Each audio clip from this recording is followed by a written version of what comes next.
Let's begin where the tension often first reveals itself, in the quiet, creeping discomfort that arises when you realize your partner sees the world fundamentally differently than you do. It might show up during a conversation about how to raise children, how to spend money, or what kind of life feels meaningful. What starts as a disagreement over a specific issue slowly reveals itself to be something much deeper, a clash of values.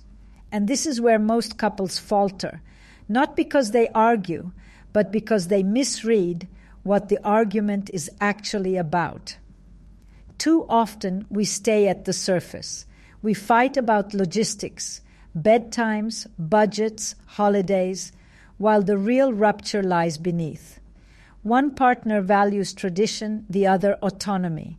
One is oriented towards stability and predictability. The other seeks novelty and growth. These aren't just preferences. They are existential orientations. They shape how we make meaning in our lives, and when they collide, they create dissonance that no amount of better communication can patch over unless we first acknowledge what's actually happening. So the first and most crucial step is to name the conflict for what it is, a value clash. That requires a kind of emotional maturity that's not reactive but reflective.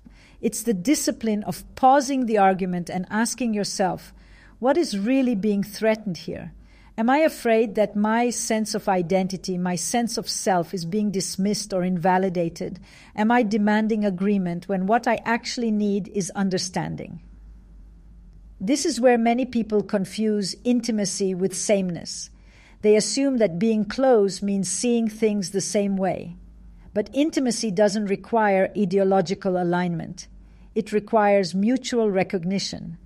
You can love someone deeply and still hold entirely different values.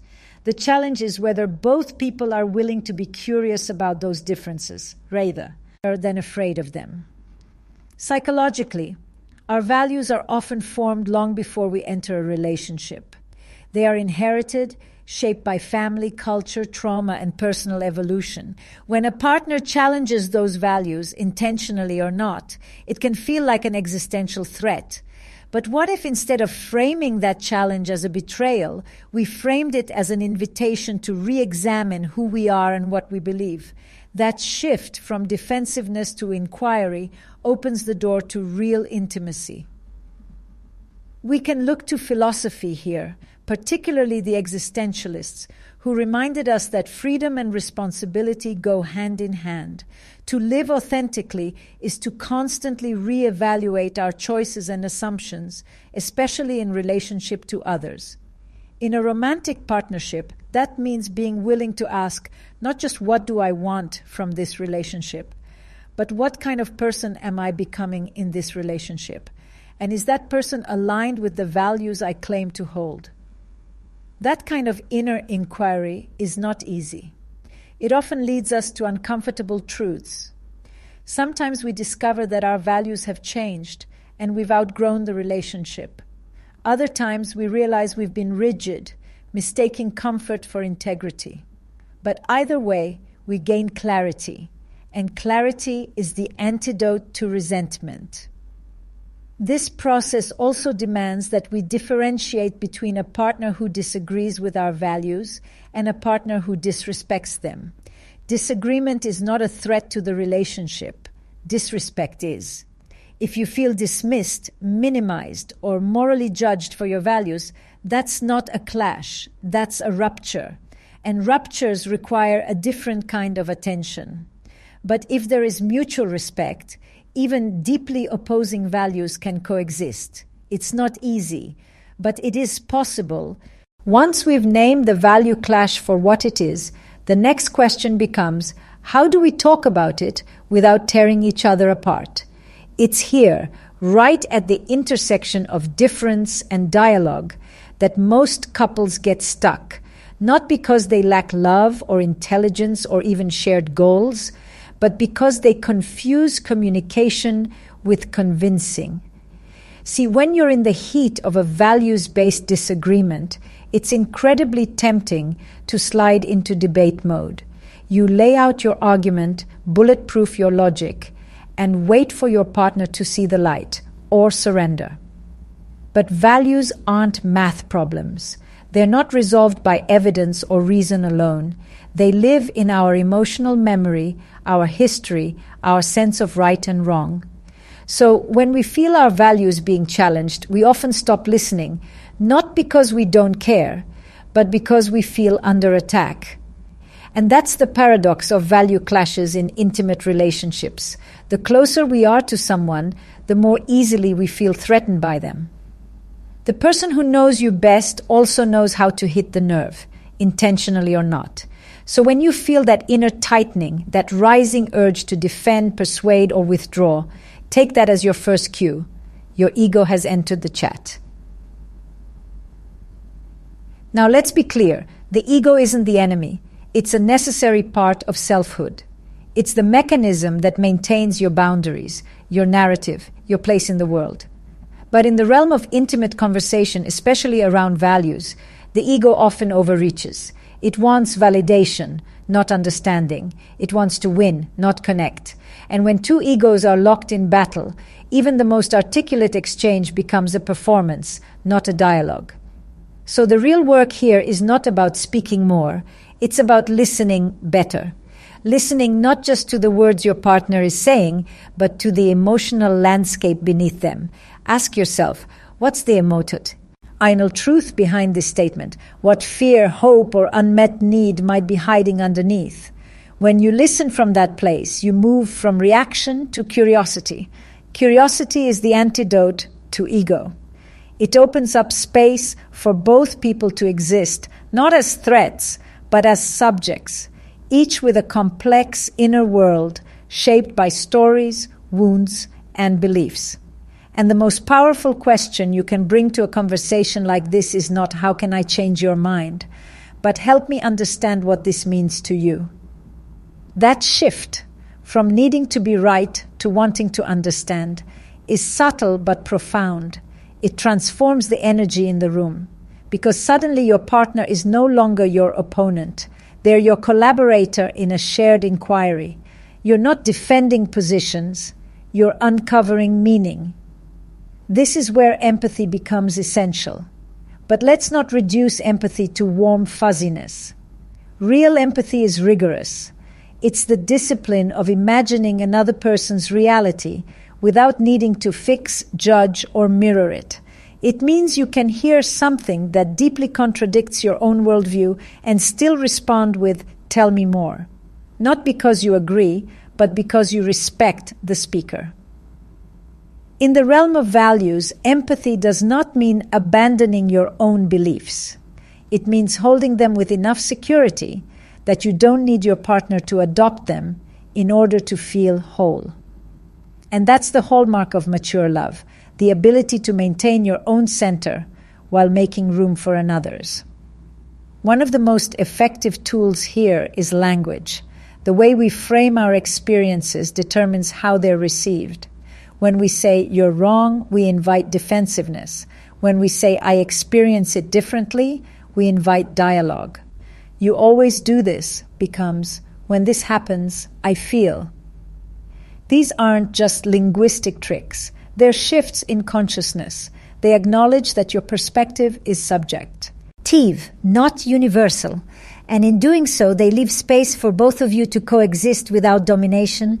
So once you've identified the real value conflict and you've opened the door to deeper, more empathetic communication, you'll eventually arrive at a question that's as confronting as it is necessary. Can we actually live with these differences? Not just tolerate them, but live with them day in, day out, without eroding the integrity of the relationship or of ourselves.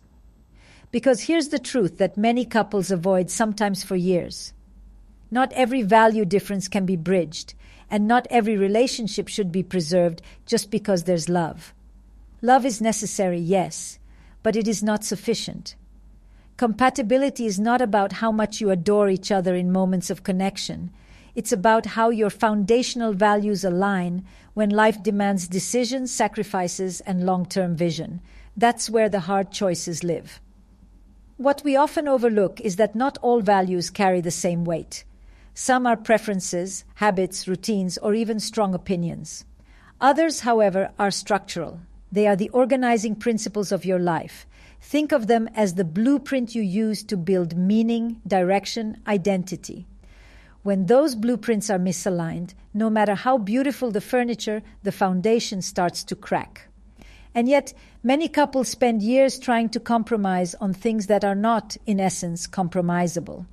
For instance, if one person values financial security above all else and the other values freedom and risk-taking, they might find themselves clashing over every big decision, from career moves to how they spend the weekend. Or one person deeply values religious practice, while the other is indifferent or even antagonistic toward it. These aren't just logistical challenges. They're existential ones. So what do you do when you hit this wall? You stop asking, how do we fix this? And you start asking, is this a value we can negotiate, or is it a non-negotiable? That question is not a threat to the relationship. It's a service to it. It allows both partners to honor their inner truth without collapsing into guilt or repression. It shifts the focus from blame to clarity. Now, this process requires brutal honesty, first with yourself. You have to know what your non-negotiables are, not because someone told you, but because you've wrestled with them.